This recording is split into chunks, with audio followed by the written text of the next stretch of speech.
With Trump's tariffs expected to hit global growth and a desire to spend more on the military, Rachel Reeves is struggling to meet her self-imposed fiscal rules. And the BBC report the Chancellor is planning to respond by cutting the welfare bill by billions.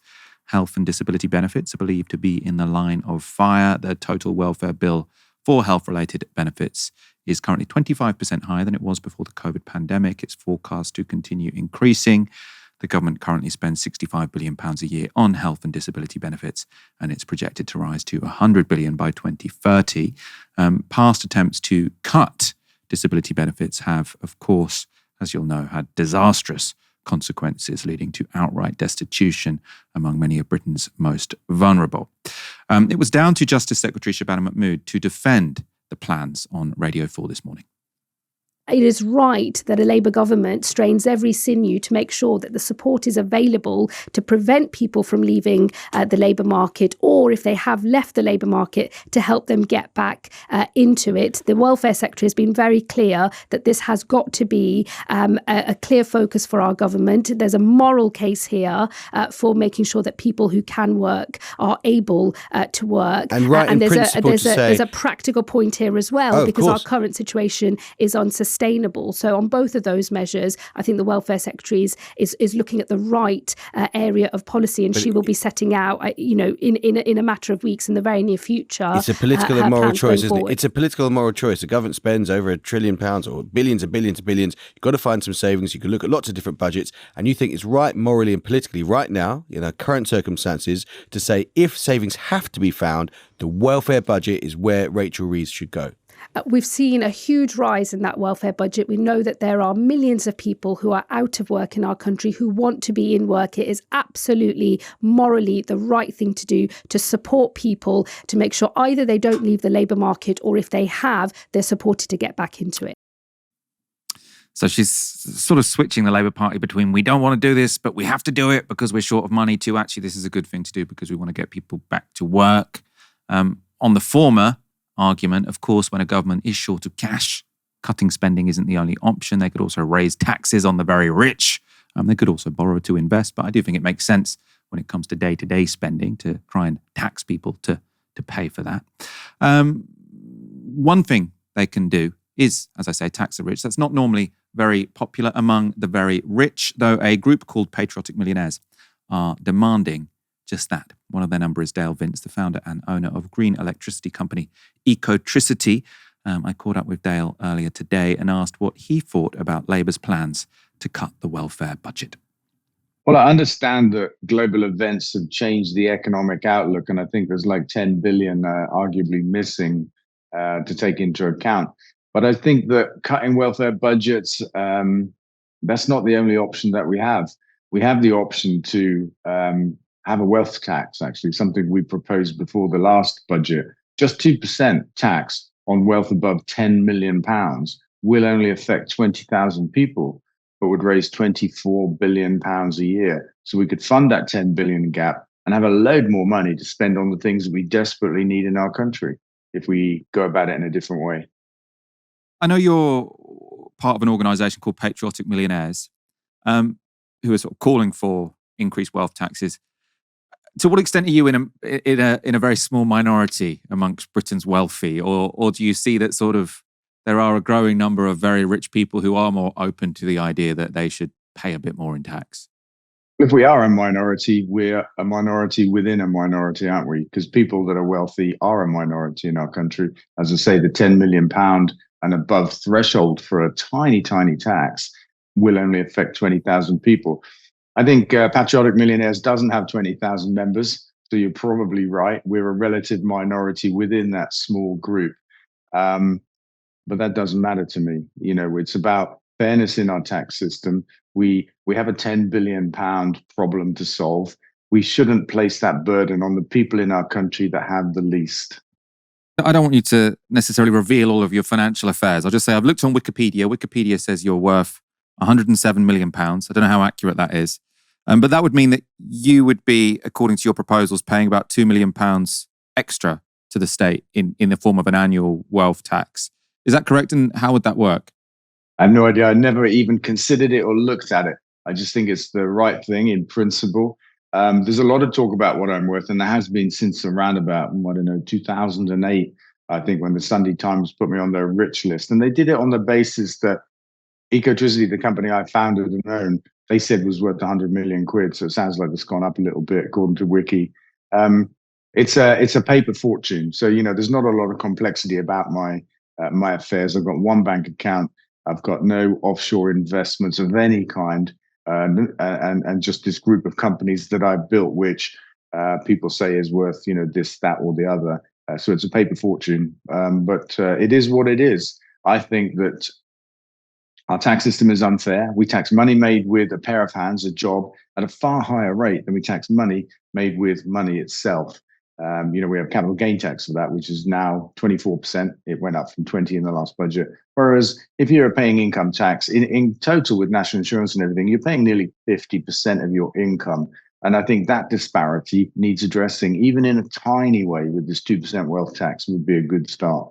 I wasn't trying to do a gotcha with your net worth. I suppose what I'm interested in is how a wealth tax would work, because you said it's your paper wealth, but then is that what we'd be taxing? Would we be taxing your what you've called your paper wealth? I mean, what would it be? Would it be the Treasury sort of saying we think Dale's worth this much money, and therefore he owes us 2% of that?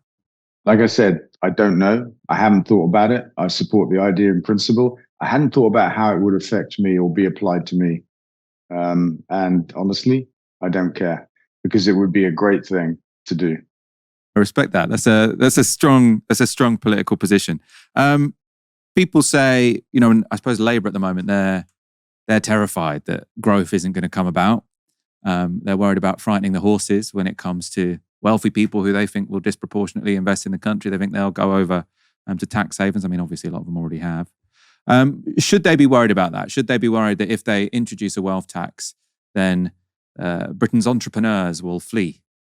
Well, I don't think so, because it's really small sum of money. We're talking about 2% on, a considerable sum of money, 10 million or more. I think it's the kind of sum that people won't miss. I think also there's a moral issue here. We shouldn't be afraid to apply tax fairly to people just in case they flee the country. I also think that it's an overdone issue. Overdone by the right-wing media. We saw after the last budget a lot of talk that millionaires would leave because of the rise in capital gains tax and some other loophole closing. And in the end, something like 0.3 or 0.03% of British millionaires had left the country. It's a tiny number of people. And I think if they don't want to pay their fair share, they should leave, and we'll be better off without them. I want to talk more generally about the Labour government and what you think of their sort of performance so far. You campaigned for them before the general election. You're obviously in a key industry for the Labour Party. They really want to get, green industries growing. They want to radically shift electricity production to be nearly all renewable by 2030. Do you see them as on track to do that? Actually, you reminded me of something I wanted to say about growth. In your previous question, you talked about that. News from the CBI last week was that the green economy in Britain grew by 10% last year, and it added £83 billion to our economy. It's a vast sum of money. Our entire defence spending is £57 billion. And so we can have growth, and we can have more fair tax, and we don't need to worry about a few people that might up sticks because they have to pay a little bit more. Are Labour on course? I think in terms of green electricity, it's an ambitious target to get to 100% by 2030, but I don't think it really matters if we only get to 90%, because we'll have come a very long way. We're at about 50% now, and I think it's a really important thing. And that's a vital part of the green economy that's adding so much value to our economy every day. You said 90% would be impressive as well. I mean, I think most people would probably agree with that. What have you sort of made, though, of their specific policies? There's money for carbon capture and storage, isn't there? They're trying to make it easier to build inland wind farms and also pylons above the ground. So where do you think this Labour government has made a difference, and where should they go further? I think the really good things, they're fast out the gates with an unbanning of onshore wind. That happened within, I think, 70 hours or something like that. The unblocking of some major solar projects the Tories have been holding up. That was all good stuff. The target itself of 100% by 2030 is a brilliant thing to do. The easier consenting process for pylons, as you say, that's a vital part of building more generating infrastructure. All of that stuff is good. Where I think I disagree with the government is the commitment to carbon capture and storage. It's an uneconomic concept. It's been in the world for 40 years and it still doesn't work anywhere in the world at scale commercially. And it's really not part of our zero carbon future. I can't see that. It's something for the oil companies to obsess about because it gives them a business as usual pathway. I'm also against the investment in Sizewell C. I think Hinkley, we're well underway. We should finish the job. It might take another 10 years. It's well over budget, time and money-wise. Nuclear power always is, but I don't think we should do Sizewell C.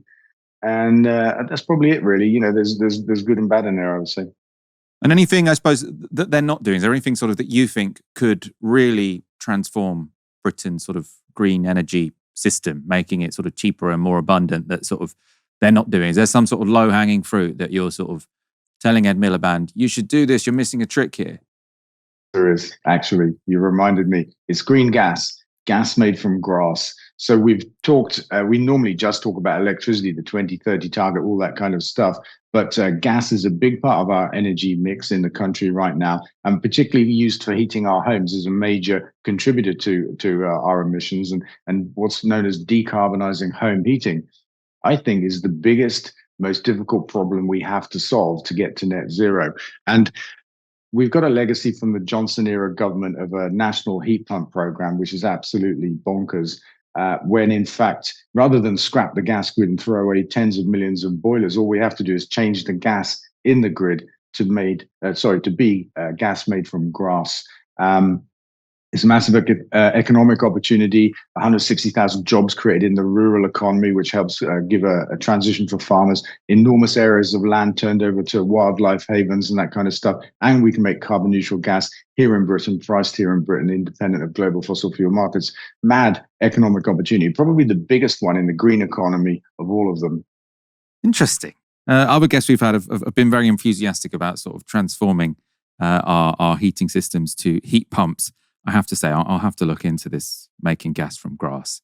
I'm not read up enough to challenge you on that one. Let's move on to a very different topic, though, which is you recently took Guido Fawkes to court for, I think, sort of implying you were a Hamas supporter. You've come to an out-of-court settlement. Could you talk about that? He didn't imply it. He outright stated I was, some sympathizer with baby murdering, terrorists, all kinds of graphic language. And it was based on a doctored interview that I did at the Labour conference 18 months ago, actually. And off the back of that, there was a right-wing pylon by the Daily Mail, GB News, one Lord, 3 Tory MPs, Richard Tice. I mean, it's a long list of people. And I sued them all. The current score is 7-0. I sued the Daily Mail successfully for the second time last week because they repeated the libel. And there are 2 left standing, Richard Tice and Lord Bailey. But in the case of Guido Fawkes, the originator of the whole deceit, he did settle out of court after the judge had ruled at a preliminary hearing that he basically had no defense. And so he accepted an offer that we made 9 months ago for £10,000 in damages. And he's now facing legal costs of probably £150,000 on top of that. It was a foolish thing. He thought he was immune from British law. He'd boasted about it online before. And he chose to defend this claim because we went after his internet service provider in terms of the offending material using a law that the Premier League uses, a media law. He chose to defend it. He's lost it. And we've punctured the bubble of immunity from the things that are said on the Guido Fawkes website. I think that's a really big victory for freedom of people from abuse from the media.